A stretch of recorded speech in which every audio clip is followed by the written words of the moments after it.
Welcome to Breaking Banks. Hi, welcome back to Breaking Banks. This is Brett King, your host. We are the #1 fintech podcast and radio show globally, so we're glad you're here. Now, I was in Toronto, of course, at SIBOS, and something that I've been involved in with the InnerTribe team for over a decade now, scary, isn't it? Is the InnerTribe Future of Money panel. And the Future of Money panel, we played a few clips last week on the show of some of the predictions that had been made in the past. But this was a sort of important or special Future of Money panel in that this was the last Future of Money panel to be done at InnerTribe SIBOS after, I think it's like 10, 11, 12 years that this has been a regular feature of InnerTribe. And from next year on, there'll be the Future of Value session at InnerTribe instead of the Future of Money piece. But being this was the last Future of Money panel, I was invited by Ines McLeod and the team at InnerTribe to join this panel with Leda Glyptis, with some of the SWIFT team and Jennifer Sertl. Tom from SWIFT. So check out the panel that we had at SIBOS InnerTribe last week on our discussion of what the future of money really means after 10 years of deep dives at SIBOS InnerTribe. Right, good morning. It's so great to see all of you and to see so many people that we know, some people that we met yesterday and people that we can't wait to meet till after this session. So excited, back to the future of money. Historically, money has been a universal medium of exchange, a unit that signifies worth. You've all been a part of that. However, as we venture deeper into the 21st century, the notion is being broadened and reshaped by technical advances, decentralized finance, and other digital assets only challenge the concept of money, but also the very essence of value exchange. So this transition extends to how value is perceived, created, and distributed. So we're in the midst of this transition. This session will be the last, back to the future of money, because we're transitioning towards the future of money. And context is so important. And so we have a trifecta here on the panel to help us with that transition. To my right, I have Brett King. He's obviously, most of you know him from his podcast. He's an internationally acclaimed author, futurist, and speaker, traveling all over the world. I don't even know how you made it here today. Where did you come from today? I was in Riyadh 26 hours ago or something, yeah. So you were in Rio? Riyadh, Saudi. Yeah. The reason I said Rio is that I recently went to the Duran Duran concert. They have a performance tonight, and so Rio was on my mind. Sorry about that. But you might have not known, but he was the first mobile app builder in the U.S. He had Movenbank.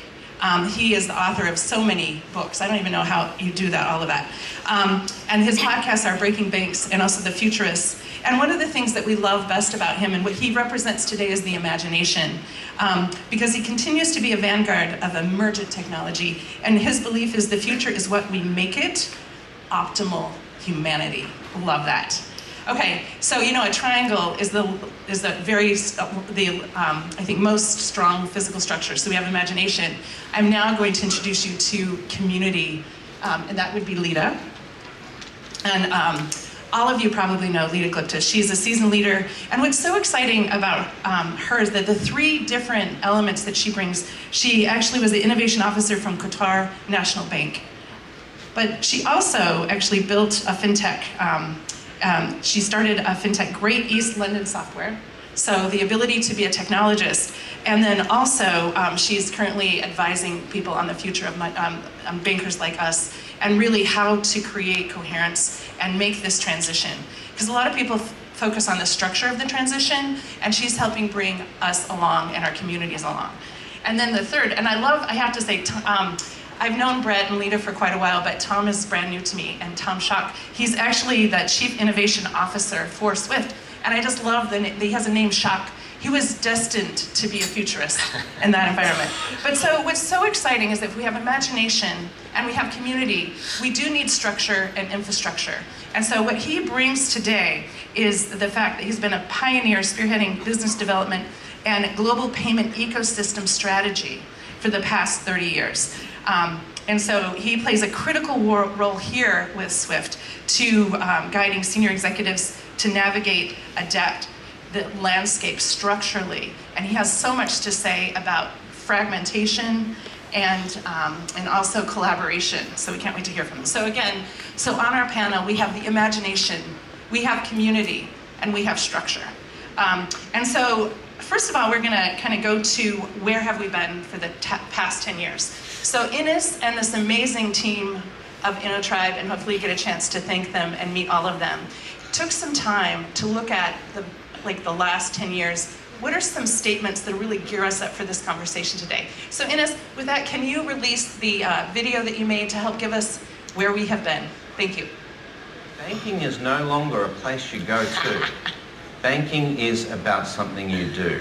And increasingly, what you do with your bank is detached from the physicality of banking.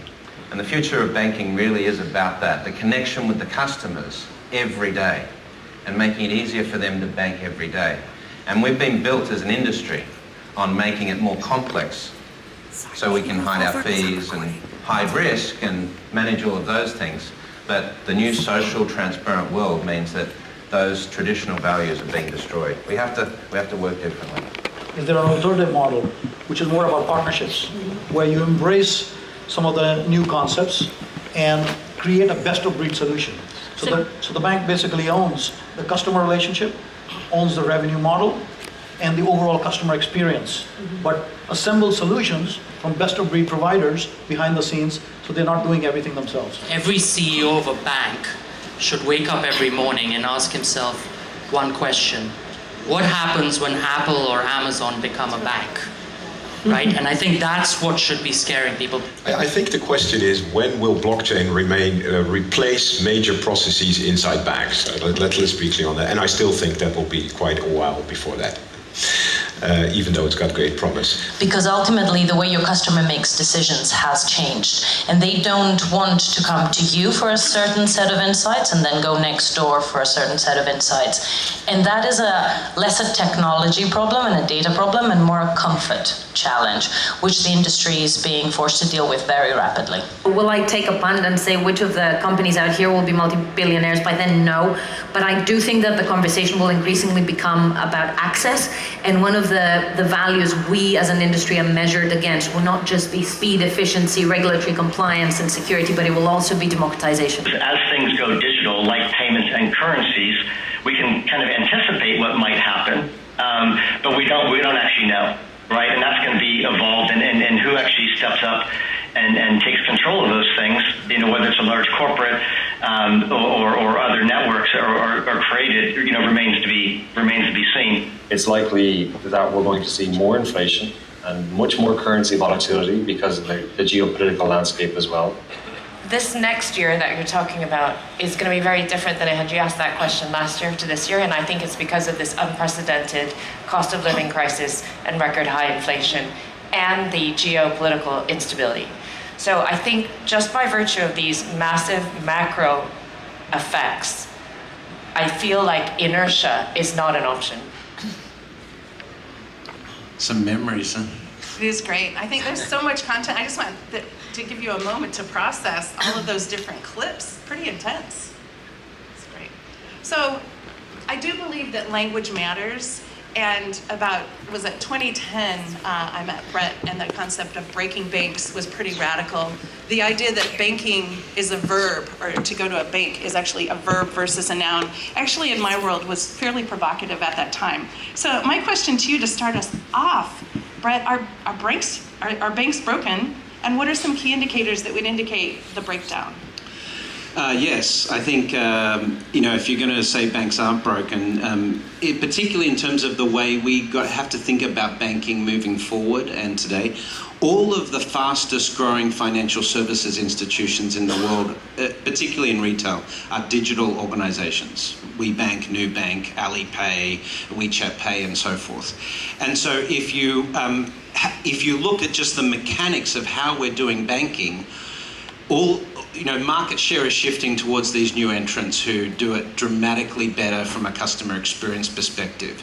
And the biggest hurdle to banks being able to make that transition is not technology, but it's organizational and culture. Because if you go to a bank, I won't name banks, I've got into trouble for doing that before on Intertribe stage. But if you go to a typical bank, you'll have the mortgage department, the credit card department, and so forth. Whereas if you look at a player like Nubank and so forth, that's not the way they're architected. They're architected for this experience delivery layer, and they're more about the utility of the bank being provided through the technology layer rather than branch-designed products being retrofitted for the digital world. So that's the biggest shift we're observing right now, and that's played out in the fact that today more people use a mobile wallet, not a tokenized plastic card, a value store in a mobile wallet to pay, than they do an artifact that's been issued from a chartered bank. And one of the issues that I'm in the U.S., and I think we don't do as much cross-border payments as some other regions. Do you have any? And I'm also thinking of tellers and people that are down the line in the bank. When I see everyone here at SIBOS, a lot of people are in either sales or in leadership roles. How do we help support that cultural shift that you're talking about? Well, when you get in, we just had Wise and SWIFT announce a partnership, and transfer Wise now. Wise, has obviously been a leader in this, but the big game changer in this is actually wholesale central bank digital currencies and smart contracts, where we will eliminate effectively a lot of the, operational side of this is going to be automated. So you can't do that without both smart contracts and digitized money, and neither of those are concepts that the banks have historically any experience with. So being good at doing remittances and cross-border transfers historically doesn't really give you any benefit of experience for the world that's coming. Okay. So you all thought you're going to get some coffee, enjoy the show. What I'm going to ask you is that every single person here has a role to help the people in your community, in your banking community, come along for the ride and learn these new things that Brett has just talked about. Very important. Leda, I'd like to talk to you about having had such unique vantage points from actually being a banker, being a founder, working in technology, and now having such an important role in advising the future of money the way that you do through bankers like us. How have the aspirations of each of these subgroups changed since you actually began commentating on the future of money? I think it's fair to say that when we started this journey, we asked ourselves considerably smaller questions and they felt daunting at the time. So if we go back to those clips 10 years ago that make me think I should really start varying my hairstyle, to be honest with you, we were coming to the table really committed to think through the challenges, and those were uncomfortable. But if we look at the size and shape of questions we were asking ourselves, we had no idea what was coming.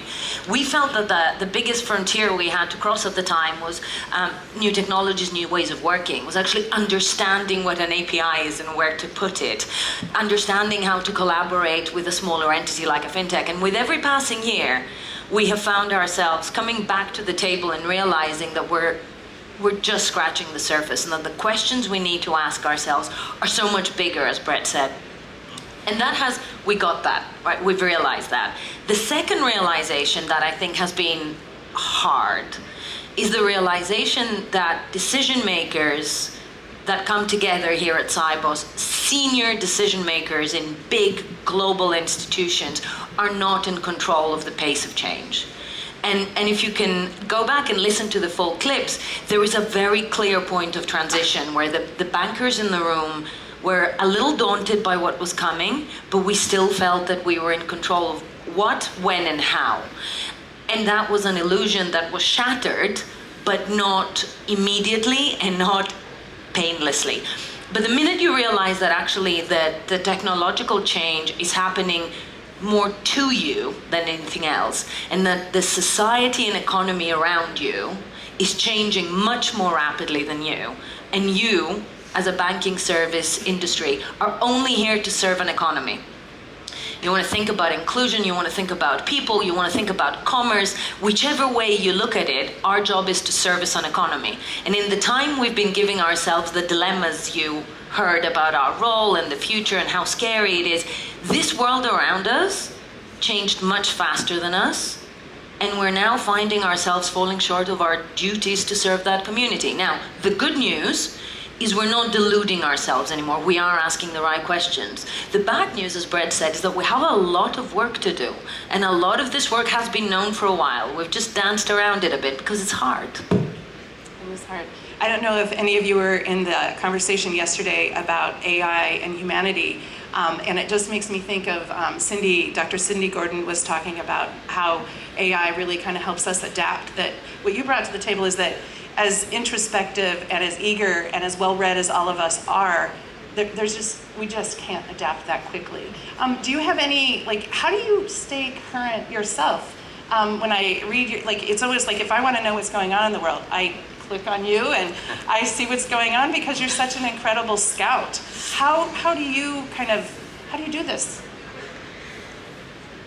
That's a good question, but it doesn't have a straightforward answer. I think it's fair to say that none of us will know all the things that are coming down the pipe. There's the technology adoption cycles are coming thick and fast. When we started on this journey, most of us could go quite deep into particular verticals. You now can do that with some, but not all. There was a time, particularly when InnoTribe was young, and so was I, that everything that happened in fintech could fit in one room. Now it's industry verticals that have immense complexity. I think there is an element of luck, having been here at the beginning of the journey, that allows you a different vantage point.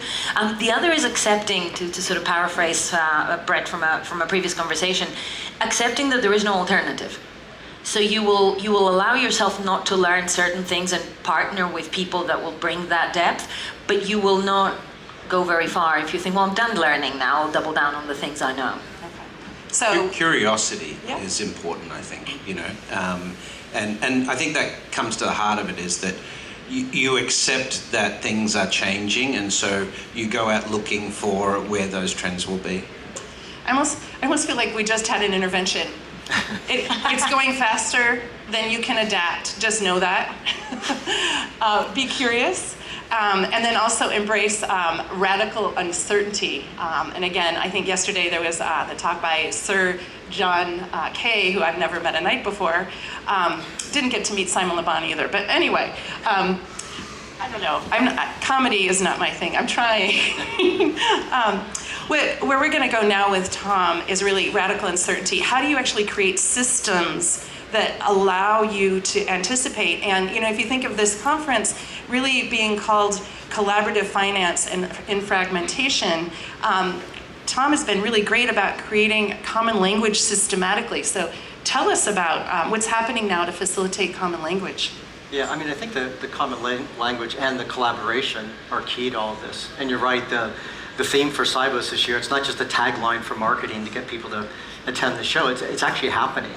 Right, so it's not about, this session's called The Future of Money, but it's happening, right? And it's evolving and it's changing very quickly as we see. And I think one of the things that hasn't changed in the last 10 years is payments is still a scale business, right? It's a scale business, right? If you want to have a profitable business, you want to service your customers properly, you need to be able to scale that.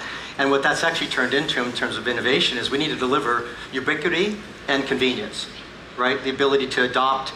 You can build the best mousetrap in the world, but if your customers don't adopt it, if our banks can't make that available to their customers, it doesn't count. It doesn't work. There's no impact. So it's definitely a scale business. The innovation that we're doing is not only collaborative, but it has to deliver those things and allow for adoption. And I think in some of the research I was doing kind of leading up to this panel, and it was a little bit further back, it was the end of 2010, there was an initiative that was kicked off and announced by the mobile network providers in the US. So Verizon and AT&T and T-Mobile, we're going to work with the British Bank and the Discover payment rails to build a transformative e-commerce network. So that obviously didn't happen, right? Even with the best laid plans and 200 million customers in a country. And actually, a funny side note of this is, and probably a good lesson for the marketing people, is the name of that initiative was ISIS. So I remember that. That didn't actually age very well either. But so we've seen examples where it didn't work, but we have seen examples where it's worked really well. And Brent just made a comment to this. When it's everywhere, when it's ubiquitous and it's convenient, you can buy things now, obviously, on the consumer front without pulling your wallet out, and that drives adoption because there's a convenient factor in there. So that's really led a lot of the work that we've done is kind of in the way that we think about it, and the drive the work that we're doing is through collaboration. That's worked pretty well, especially on some of the new frontier items. As tokenization is taking off, as CBDCs are taking off. SWIFT's been able to kind of coalesce and bring the industry together. And when we talk about collaboration, it's not just our community.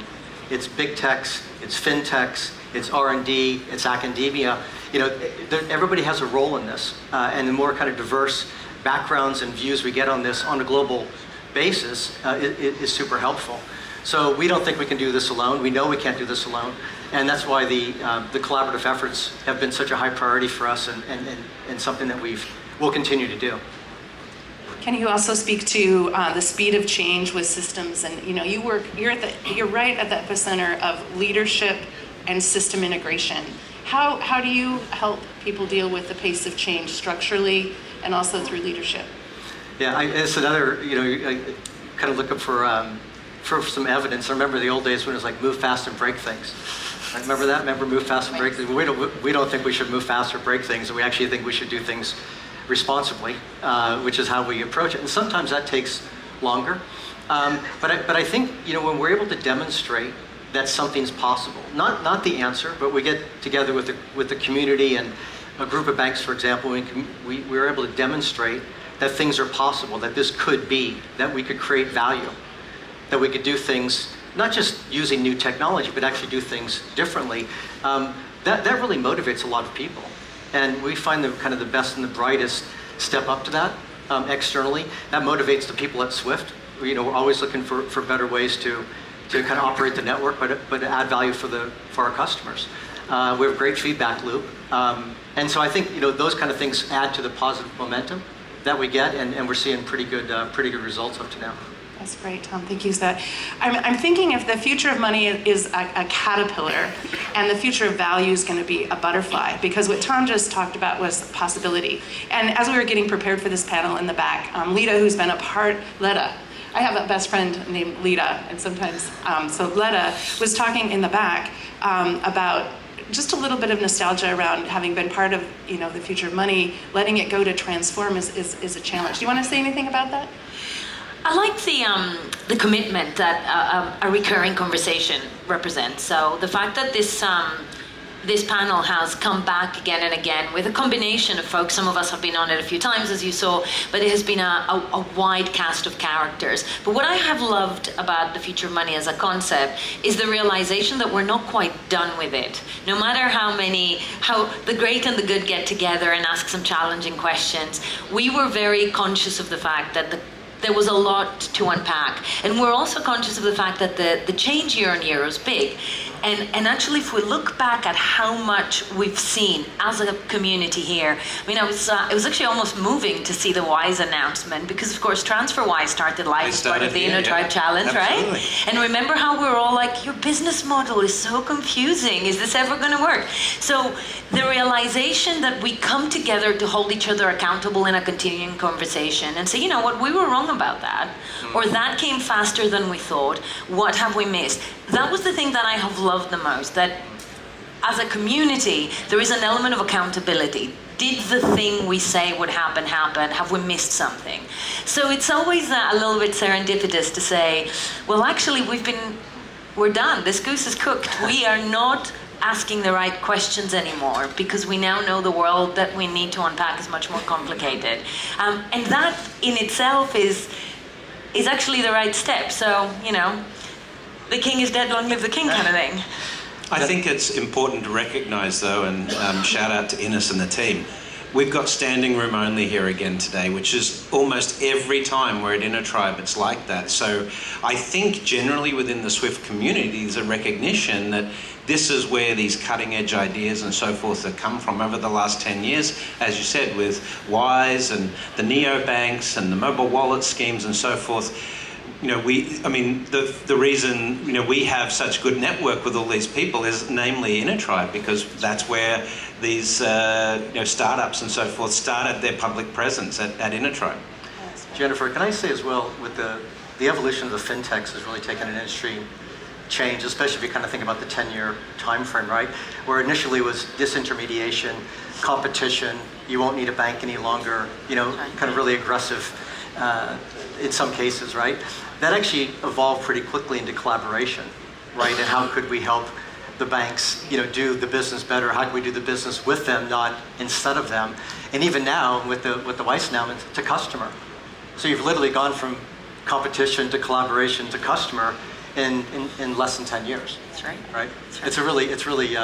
It's a really interesting evolution to watch. I think so too. And Costa had written a book called The Castle in the Sandbox. And I think all of us need a sandbox where we can actually have creativity. I think one of the neatest things about being part of InnoTribe is they've always had people from outside of the industry, sometimes artists, sometimes poets, sometimes creatives, thought leaders. And in your environments, you really need a way to get some architects in the conversation. Some chefs that, you know, just think of the communities where you live and people that are doing neat things. Just because cross-pollinated ideas really need to come kind of serendipitously. And sometimes we spend a lot of time with people that look a lot like us, which is great. So I am gonna, Brett has asked us to use curiosity and imagination, and he's often talking about the future. So I'm gonna lean into that just a bit. So we're kind of closing an era after a decade. I'm going to imagine the year 2033. I'm imagining that we're on Mars, televising, however technology is being transferred at that time. And there's an audience of 4 billion people because we've done such an incredible job of inclusion that we have so many more people participating. What are 2 issues that have been resolved in 2033, looking forward and backward? Well, I think if you talk about the Martian economy, and maybe I should do a position paper on this. Maybe you and I can work on this later. But if you talk about the Martian economy, it's highly unlikely that we will use money or even have a capitalist system of value the way we think about it today. Because a Martian economy, the primary goal would be sustainability of the economy as quickly as possible. And so I think it's a good proxy for the future of value concept that we're moving to with this panel, because if you look at the value systems we're going to have to create in 2030s, but definitely in the 2040s and 2050s, there's going to be a lot of pressure on global systems to say we need better values than just producing profitability. Because capitalism has produced climate change, it's produced massive inequality, and so forth. And these problems, when we take money out of the ecosystem, are much easier to solve than today. So if you're looking at Mars, I think that'll be the biggest thing, is that humans expanding outside of the Earth will be, and artificial intelligence, because in the 2030s, AI will have already taken large chunks of the banking industry and automated those, and money essentially will become black box functionality within that. So I think we have to really start thinking about what are the value systems we create beyond money. And as I'm saying this, I actually saw you as a hologram, actually speaking from every place you've ever spoken at one time. Well, I mean, the other thing to take into account with Mars is, there's going to be that 18-minute light minute delay or whatever for transmission, so we won't be able to have a conversation unless we do quantum, encryption or something, quantum entangled communication. There's lots of papers in what you've just said there, so we're going to move. How about Leda? What do you think's been resolved by that time within the next decade? I'm a much less visionary and much more humdrum person than Brett. And I was listening to you, and all I could think was, at least we will have gotten rid of the mainframes, right? Yeah, absolutely. But actually going to Mars is the only way we're going to deal with that. And yet bankers would probably try to take mainframes with them. I think the things that hold us back are the decisions we haven't made, right? And as we stare into the challenges and the changes, the reality when we leave SIBOS and go back to our desks is that the vast majority of our organizations have to make trade-offs that mean that we carry a lot of legacy technology that was created before the time that real-time communication was possible. But like, leave AI out of this and we're not quite going to Mars yet. Which means that every single organization out on this floor, on top of the amazing, actually underneath the amazing new technology, has a mainframe that is kind of my age. Not a good age for a system. So I think the really hard and unpleasant conversation we need to start having is switch those things off. A lot of the things that we're talking about will not be financially possible if you're carrying unit economics that sustain systems from like 30, 40, 50 decades. Mars is great because you start with a clean slate. You're not going to go with COBOL. But on Earth, the only way to start really moving at the pace we need to and being able to build some of the stuff that Brett was talking about, which is possible, right? It's not actually abstractions into a distant future, is to stop carrying the cost and complexity and risk factors of 10, 20 technological paradigms. So Mars, no mainframes, please. I think the great way to illustrate that, Leda, is you don't hear startup CEOs ever talk, even in challenger banks, they never talk about their core system. You hear startups talk about their tech stack. That's right. Right? And, you know, before we go, Tom, for you, there's so much to unpack in what you shared. And a lot of people may think, well, these are systems issues, these aren't my issues. And you brought up choice in decision making. Can you say that phrase again? Something about the decisions we don't make? Well, yeah, it's my favorite thing to say, so I can say that as many times as you let me. Important. We always have decisions to make, and they're hard, right? Particularly when it comes to innovation, technology. You have to decide where to put your money, your time, your people. So in deciding what to do, you also decide what not to do.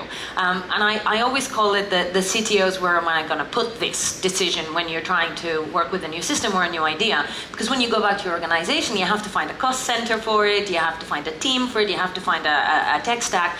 So in the last 10 years, we've come a long way. It would be unfair to say that we haven't.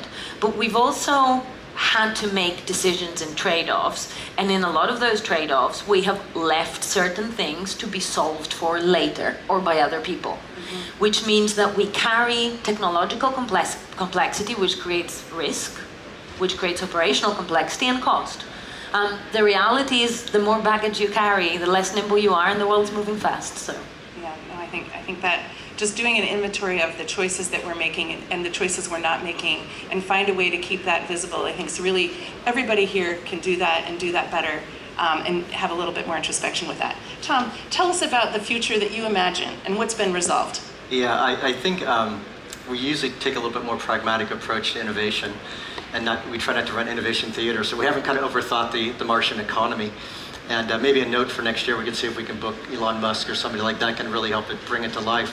And then we can figure out how we're going to take care of the latency between Mars and Earth, because I don't think there's a way to get light to move faster, and so there might be a little bit of latency in there.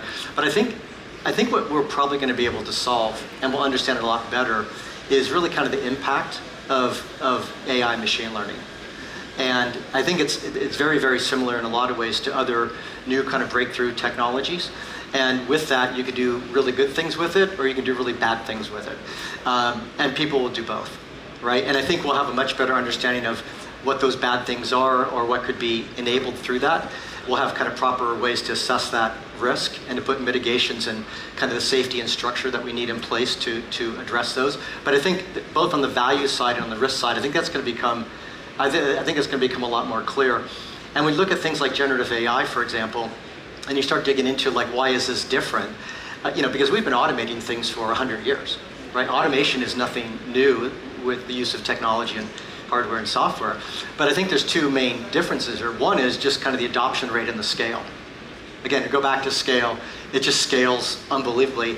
It's probably it's probably expensive to do that from what we see, but it scales. I think the other thing that's really important is this is probably one of the first times where we're automating white-collar jobs.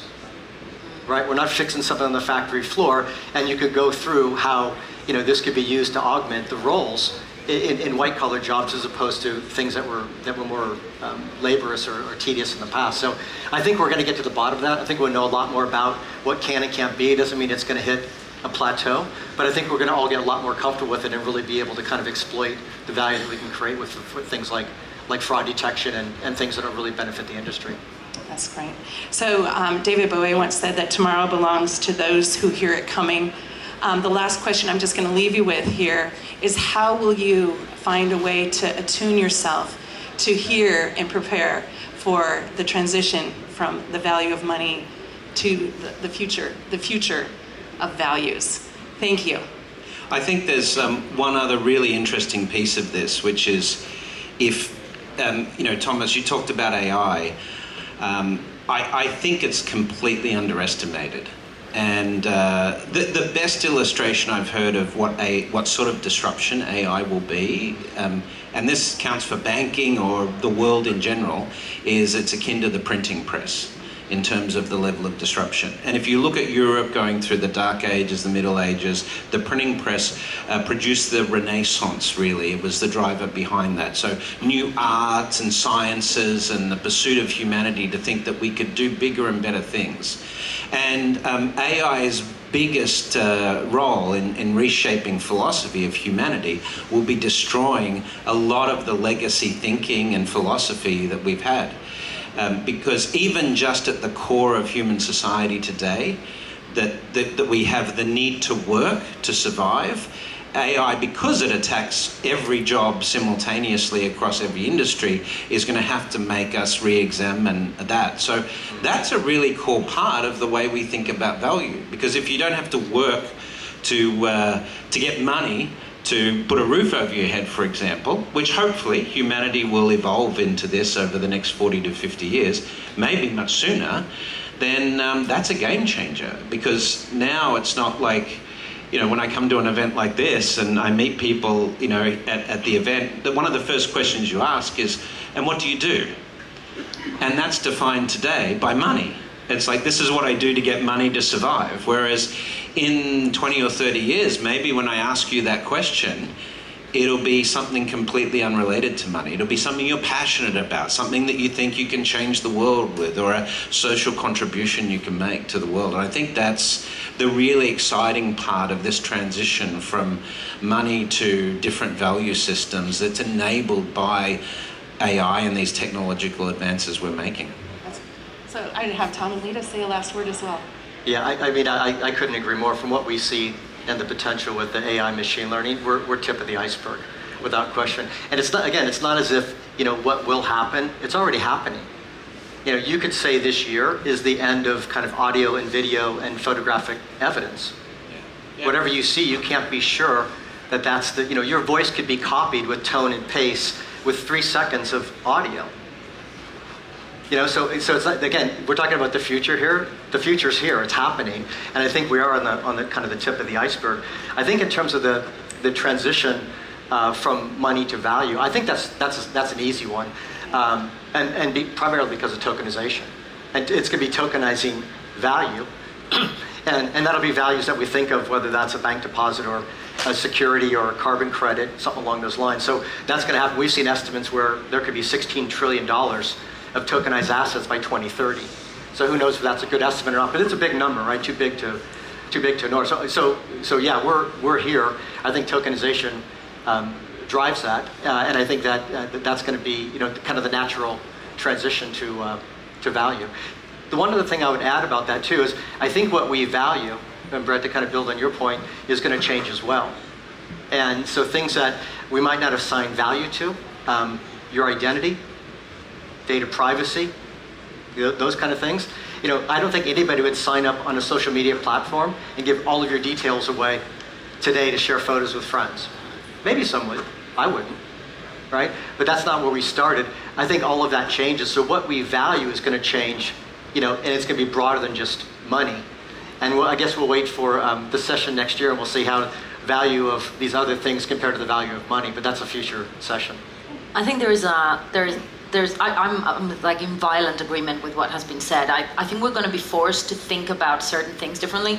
So particularly the spread of tokenization and CBDCs being part of our language now, the idea of the boundary between public and private and what the rules governing each are changing, identity, access, privacy, all of those things will become part of the lexicon much more. The way we think about them will continue shifting, and I've been optimistic about the trajectory we're on. I think AI is a good litmus test of whether we've learned how to learn, because it's a paradigm shift technologically speaking, and it's actually interesting to see a lot of people going, well, this is new because it's new to me. And it's not new. It's been coming for quite a long time. And the fact that everyone's playing with Midjourney now doesn't mean it emerged fully formed. Equally, just because every bank out there is going through a process of trying to understand dangers, opportunities, board packs, and the rest of it, we're doing the things we've always done. My biggest question mark around how our industry is approaching AI is, did we learn from the last adoption cycle? Because I am seeing the indications that we haven't. I am seeing indications that people go, well, this is new to me, so it's new, and I'm going to take my time with my compliance team to work out which bits I like and which bits I don't like. And while I do that, the world will wait. And if we had learned one thing from the last 10 years, it should be that the world doesn't wait. It doesn't wait for us, doesn't wait for anyone. So if we accept that the last 10 years have shown us the strengths and weaknesses of our approaches, as this paradigm that is new to us is coming into our lives, I am hoping, but not yet believing, that we will show our homework, that we've actually learned how to learn, and that we won't be naive about timings, and we won't be naive about control. Because I agree with both of you. We're at the tip of the iceberg of what comes, and we will be able to participate, but we won't be able to control this as an industry. That's great. I love the word participate as an important part of that. I think what I am going to leave you with is the idea that perhaps we lean into the world that Brett introduced us to, and as you meet people, start with what you care about, not what you do. Because what you care about really is what matters, and allow you to have affinity within the communities that you're building. And I do believe that it's only in community that you can collectively prepare and adapt and learn. Thank you. And Brett's going to have the last word. Well, if you'll let me.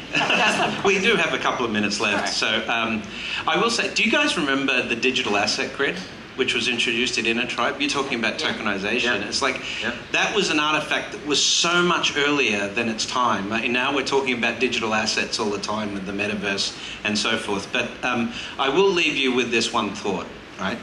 And this is why it's really interesting, is what does a bank look like in the world of artificial intelligence? And I get asked a lot. Obviously, Bank 4.0 came out, my book came out in 2019. And I get asked a lot, what is Bank 5.0? And Bank 5.0 is when banking becomes completely automated.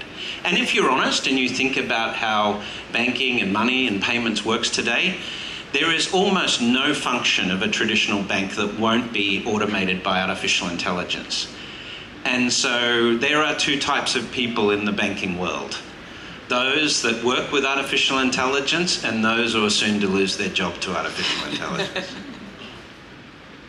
Thank you. This show is brought to you by Alloy Labs. As much as we love talking on the show, we believe that action is more valuable than talk. Alloy Labs is the industry leader in helping fearless bankers drive exponential growth through collaboration, exclusive partnerships, and powerful network effects that give them an unfair advantage. Learn more at alloylabs.com. Alloy Labs, banking unbound.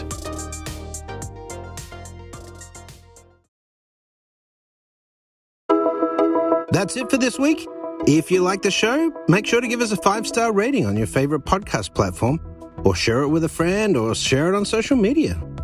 We'll see you again next week with more Breaking Banks.